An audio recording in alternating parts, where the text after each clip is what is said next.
Karthigai Deepam serial நேர்களுக்கு வணக்கம். நம்மளோட கார்த்திகை தீபம் சீரியல்ல ஒரு சூப்பரான அப்டேட் வந்துருக்குனே சொல்லலாம். மிஸ் பண்ணாம ஃபுல் வீடியோ கேளுங்க. வீடியோக்குள்ள போறதுக்கு முன்னாடி நம்ம சேனலை லைக் அண்ட் சப்ஸ்கிரைப் பண்ணி சப்போர்ட் பண்ணுங்க. இப்போ பாத்தீங்கன்னா நம்மளோட சாமுண்டீஸ்வரி எப்படியோ கார்த்தி வரதுக்கு முன்னாடி கார்த்தி அங்கிருந்து மயில் வாகனம் சொன்னதுனால எஸ்கேப் ஆயிட்டாங்க. இப்போ நம்ம ரேவதிக்கு எல்லாமே நம்மளோட கார்த்தி மேல ஒரு காதல் வருது. எதனால அப்படின்னு சொல்லிட்டு பாத்தீங்கன்னா ஆரம்பத்துல இருந்து நம்ம ரேவதி சண்டை போட்டது ஆஃபீஸ்ல, அதுக்கப்புறம் முக்கியமா இப்போ உயிரை காப்பாற்றினது, இந்த மாதிரி நிறைய விஷயம். இன்னொரு முக்கியமான விஷயம் என்னன்னு கேட்டிங்கன்னா கார்த்தி அப்படின்ற வார்த்தை அவங்களுக்கு மைண்டில் பயங்கரமாக உறுத்திட்டே இருக்கும். அது மட்டும் இல்லாமல் கார்த்தியை பார்க்கும் போதெல்லாம் புதுசாக நம்ம ஆல்ரெடி நிறைய விஷயம் வாழ்ந்த மாதிரி எனக்கு இருக்குது அப்படின்ற மாதிரி அது கார்த்திக்கிட்டே ஆஃபீஸில் சொல்லியிருப்பாங்க.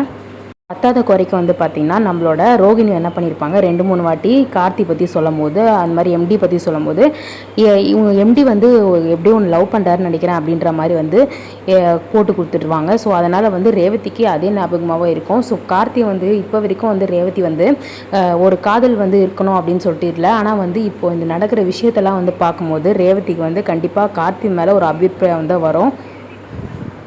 கார்த்தி இதை எப்படி முழுசாக ரேவதியை மாற்றி எடுத்துகிட்டு வர போகிறாரு அப்படின்றது தெரியல. இப்போ வழக்கம் போல் பார்த்திங்கன்னா ரேவதி ஆஃபீஸ் போக ஆரம்பிக்கிறாங்க.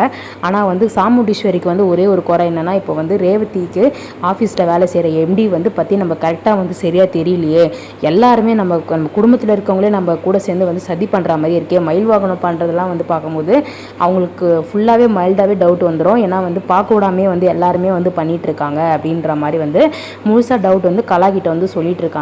இந்த மாதிரி கூட்டாக சேர்ந்து இந்த குடும்பத்தில் என்னை எல்லாரும் ஏமாத்துற மாதிரி எனக்கு மனசுக்குள்ளே தோணுது அப்படின்னு சொல்லும்போது நம்மளோட கலா என்ன சொல்கிறாங்க, அதெல்லாம் உங்கள் கற்பனையாக இருக்கும் அப்படின்னு சொல்கிறாங்க. இல்லை கிடையாது, உண்மையை தான் சொல்கிறேன். இந்த மாதிரி இவங்க எல்லாரும் சேர்ந்து என்னை என் மனசாட்சி ஒன்று சொல்லிகிட்டே இருந்தால் அது கரெக்டாக தான் எப்பயுமே நடந்திருக்கு. அதே மாதிரி தான் இதுலேயே நடந்துட்டுருக்கு.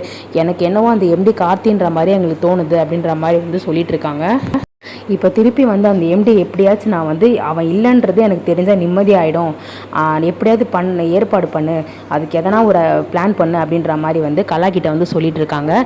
சந்திரகலா என்ன சொல்கிறாங்க, சரி ஓகே உங்கள் சந்தேகம் நான் பார்க்குறேன் என்னன்னு சொல்லிட்டு கவலைப்படாதீங்க, எப்படியாச்சும் நான் அதுக்கு அது தீர்வு கொண்டு வரேன். அவனாக இருந்தால் கண்டிப்பாக ரேவதியை ஆஃபீஸை விட்டு நிறுத்த வேண்டியதான். ஏன்னா அவன் கண்டிப்பாக எதனா ஒன்று பண்ணி என் பொண்ணை வளைச்சி போட்டுருவான் அப்படின்ற மாதிரி சாமுண்டீஸ்வரி கலாக்கிட்ட சொல்கிறாங்க.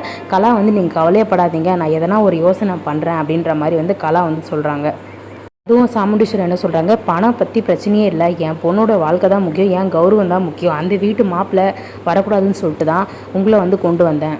பொண்ணு அந்த ராஜா சேதுபதி வீட்டுக்கு மாப்பிள்ளையாக மாப்பிள்ளைக்கு மருமகளாக போகவே கூடாது, அப்படி போனால் நான் அடிமையாயிடுவேன், அதுதான் முக்கியமான ஒரு காரணம்.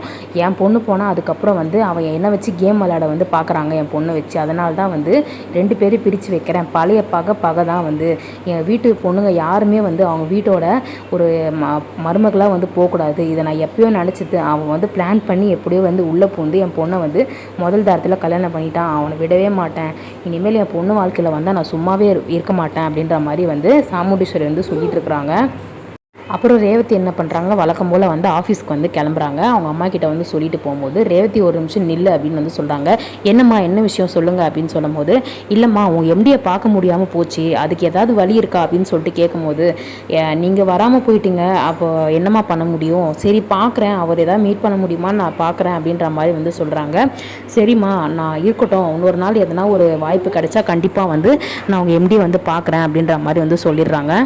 சாமுண்டீஸ்வரி 1-2 வாட்டி ட்ரை பண்ணால் கூட கண்டிப்பாக எப்படியே பார்க்க முடியாத அளவுக்கு தான் எதனா ஒன்று நடக்கும். ஏன்னா ஆஃபீஸ் கதையை இதில் எடுத்துகிட்டு வரணும், அதை இன்ட்ரெஸ்ட்டாக கொண்டு வரணும்னு சொல்லிட்டு தான் பார்த்துட்டு இருப்பாங்க. ஸோ ஆஃபீஸை வச்சு ரேவதியோட மனசை எப்படியாவது மாற்றணும், அவரோட ஞாபகத்தை திருப்பி கொண்டு வரணும்னு சொல்லிட்டு தான் கார்த்தி ட்ரை பண்ணிட்டு இருக்காரு.